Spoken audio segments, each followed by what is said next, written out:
Start out by saying this: if I offend anybody today, I don't give a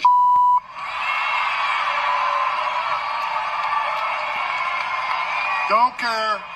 That's the man the left absolutely despised in 2025. The architect of the largest illegal immigration deportation operation in modern history. And now he's back front and center.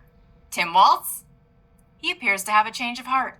The meeting with Tom Homan, how did that go? What are your thoughts on that? Well, Tom Homan's a professional, which is a lot more than Bavino and Christy Nome. But look, I think the thing we said is we're very clear about this, that we need these folks out of Minnesota, and we need justice for Renee Good and for Alex, and those were things that we came with.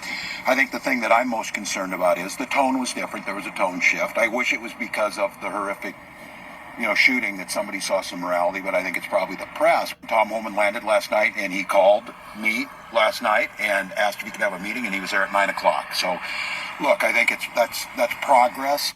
Wow, listen to that respect. From deportation bad to Tom Homan is a professional real quick. Sounds like Tim's thinking if he plays nice with Homan, maybe Santa Trump brings him a pardon for Christmas.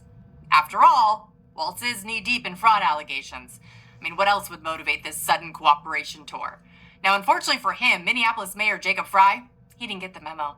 With Homan in town, Frey is now openly bragging that he won't comply with federal immigration law. The president responded to that writing, quote, "Surprisingly, Mayor Jacob Frey just stated that Minneapolis does not and will not enforce federal immigration laws. This is after having had a very good conversation with him. Could somebody in his inner sanctum please explain that this statement is a very serious violation of the law and that he is playing with fire?"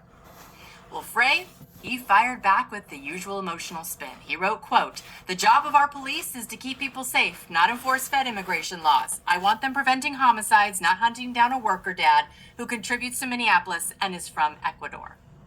The Trump administration responded saying, quote, "No one is asking you to enforce Fed immigration laws, Mayor Frey.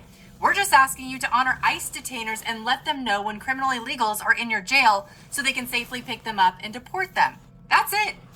It's safer for everyone, but you refuse."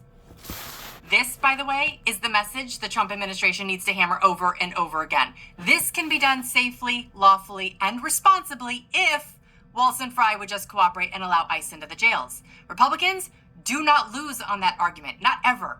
But they have to stay disciplined and stay on message if they want it to stick. Now, while this political food fight continues to play out in public, the investigation into the shooting death of Alex Petty is still unfolding. DHS announced today that the 2 Border Patrol agents who fired their weapons have been placed on administrative leave.